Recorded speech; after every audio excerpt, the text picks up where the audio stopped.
Chairman আমাদের মাননীয় তারিক স্যারের কাছে আমার আবেদন। 2022 সালের 9 তারিখ, ঘটনার তারিখ 9 তারিখ, আমার একটি 10 বছরের বাচ্চা মেয়ে ছিল।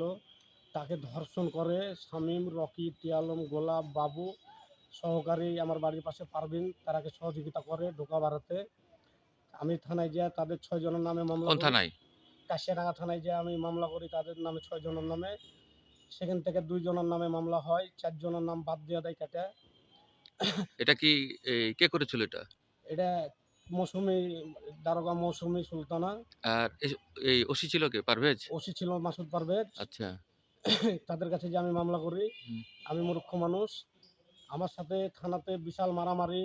সেকেন্ড অফিসার ইমরান, মৌসুমী দারোগা হুম। তাদের নামে মামলা করার জন্য আমার সাথে বিশাল ধরনের মারামারি কেশাডাঙ্গা থানার ভিতরে। দিয়ে আমাকে বললো যে ঠিক আছে যা মামলা হয়েছে চলে যা। আমি বাড়ি চলে গেলাম। পরে এজাহার দেখে আমি লোককে দেখাচ্ছি তো বলছে যে 2 জনের নামে মামলা আছে আর 4 জনের নামে মামলা নাই। আমি আবার পাক খেয়ে দৌড়ে ওসি সাহেবের কাছে গেলাম। ওসি মাসুদ পারভেজের কাছে আবার থানায় গেলাম। আমাকে থানা থেকে বের করে দেওয়া হলো। আচ্ছা। তারপর আমি কোর্ট মহানগর জজ সাহেবের কাছে গেলাম। হুম। যে ঘটনা সব খুলে বললাম। মহানগরের জজ সাহেব হাতের হাত ওসিকে সামিল করলো। ওসি আমাকে হাতের হাত ফোন দিয়ে ডাকলো যে আপনি কাশিয়াডাঙ্গা থানায় আসেন। হুম। আমি বলছি আপনি তো আমাকে থানা থেকে বের করে দিলেন স্যার, আপনি আবার ডাকছেন কেন? বলছে ওসব বাদ দেন শামীম, আপনি একটু থানায় এসে দেখা করেন, আপনার সাথে দরকার। দিয়া ওই দারোগা মৌসুমী ছিল, তারপর জীবন এসআই ছিল। হুম। এই দুজনকে ওসি হাতের হাত অর্ডার দিল যে সবকে তুলে নিয়ে আবার নতুন করে এজাহার করো। তারা হাসতে হাসতে আমাকে বললো যে যা দেখছি এই পর্যন্ত তারা দেখছে। আমি পুলিশ কমিশনারের কাছে কমপ্লেন করলাম। কমপ্লেন করার পরে SP Abul Kalam Azad sir, PBI স্যারের কাছে মামলাটা গেল। পিবিআই এসপি আবুল কালাম আজাদ স্যারের কাছে যখন মামলাটা গেল তখন স্যারের কাছে এই পুলিশ যারা সমস্ত যারা টাকা পয়সা খায় যারা আমার বিচার করে দেয়নি তারা সবাই যখন ধরা পড়তে লাগলো তখন এই police commissioner Abul Kalam Azad Siddiqui sir আবার আবুল কালাম আজাদ পিবিআই এসপি স্যারকে ডাকে তার সাথে কথা কাটাকাটি করে, তাকে হুমকি দেয়, দিয়ে তাকে এই বিচারটা করতে মানা করে। কিন্তু সে থেমেছিল না, সে দ্রুত বিচারটা চালিয়ে যাচ্ছিল। হুম। তাকে আমার মতো করে তাকে নির্যাতন করে তাকে এখান থেকে ট্রান্সফার করে এখন যে বর্তমান যে চার্জশিটে যে এসপি মনির সাহেব দিয়েছেন ইনি আবুল কালাম আজাদ সাহেব চলে যাওয়ার পরে এই ছিল পুলিশের ডিসি। হুম। একে পিবিআই এসপিতে বসানো হলো। তারপর একে ফোন দিলাম, দিয়ে ওর সাথে দেখা করতে গেলাম। উনি আমাকে পিবিআই অফিস থেকে কুত্তার মতো বাইর করে দিল।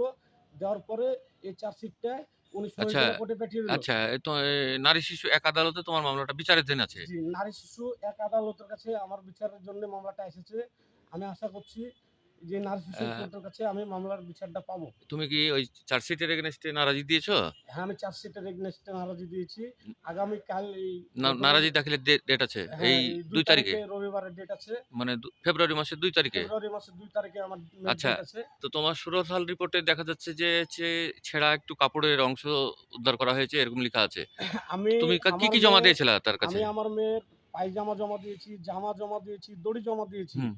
সেই সমস্ত আলামত এই জীবন মৌসুমী দারোগা তারা নষ্ট করে পিবিআইকে খালি একটা যে জামার টুকরা দেয় আর পায়জামাটা দেয়। বাকি সব আলামত তারা নষ্ট করে দেয়। এমনকি তারা গোপন করে লুকিয়ে রাখে। আসামিদের ডিএনএ টেস্টে ওদের ইয়েটা আসামের আসেনি তাই ডিএনএ বলছে। টেস্টে বীর্য পাওয়া গেছে কিন্তু আসামিদের সাথে ইয়ে করেনি বিয়ে ডিএনএ টেস্ট। করেনি কারণ এই